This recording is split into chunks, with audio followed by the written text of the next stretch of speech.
ఈ మధ్య క్రైస్తవ యువతను చాలా మంది రెచ్చగొడుతున్నారు. రెచ్చిపోకండి ప్లీజ్. మనకి ఇక్కడ ఎవరు శత్రువులు లేరు, అందరూ మన వాళ్లే, మనం అందరం భారతీయులు. రేపొద్దున భావి తరాలకు ఈ భావజాలం వెళితే చాలా ప్రమాదం. ఏం జరిగినా సరే సంయమనం పాటించాలి. ఇప్పుడు ఒక మాట నేను ఎప్పుడు చెప్తుంటాను, మళ్ళీ చెప్తున్నా. క్రైస్తవుల్లో అందరూ మంచోళ్ళు ఉన్నారా? క్రైస్తవంలో చాలా మంది ఆడపిల్లలు ఉన్నారు. 50% ఆడపిల్లలు క్రైస్తవుల్ని పెళ్లి చేసుకున్నారు.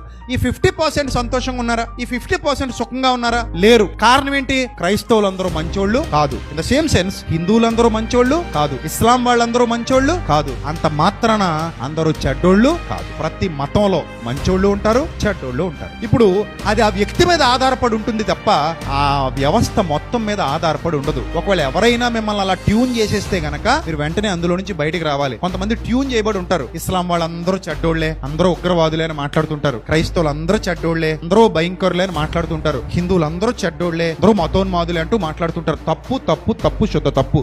అలా ఎప్పుడు మాట్లాడకండి. హిందువుల్లో ఎంతో మంది నీతిమంతులు, మంచోళ్ళు, జాలి దయా కరుణ కలిగిన వాళ్ళు ఉన్నారు. ఇస్లాంలో ఎంతో మంది జాలి దయా కరుణ కలిగిన వాళ్ళు ఉన్నారు. క్రిస్టియన్స్ లో ఎంతో మంది నీతిమంతులు ఉన్నారు, యథార్థవంతులు ఉన్నారు, జాలి దయా కరుణ కలిగిన వాళ్ళు ఉన్నారు. సో అన్ని మతాల్లోనూ మంచి చెడ్డ ఉంటుందండి. అంత మాత్రాన మనం ఒక వ్యక్తిని బట్టో, ఒక వ్యక్తి మాట్లాడిన మాటను బట్టో, ఒక వ్యక్తి చేసిన తప్పును బట్టో అందరినీ శత్రువులుగా చేసుకోవడం మూర్ఖత్వం కాదా? క్రైస్తవులు కావచ్చు, హిందువులు కావచ్చు, ముస్లిమ్స్ కావచ్చు, జైనులు కావచ్చు, బౌద్ధులు కావచ్చు, సిక్కులు కావచ్చు, ఎవరైనా కానివ్వండి. ఒక మనిషి తప్పు చేస్తే ఆ మనిషి వరకే దాన్ని తీసుకోండి. సమాజానికి అంతటిగా ఆపాదించకండి. అర్థమైందా?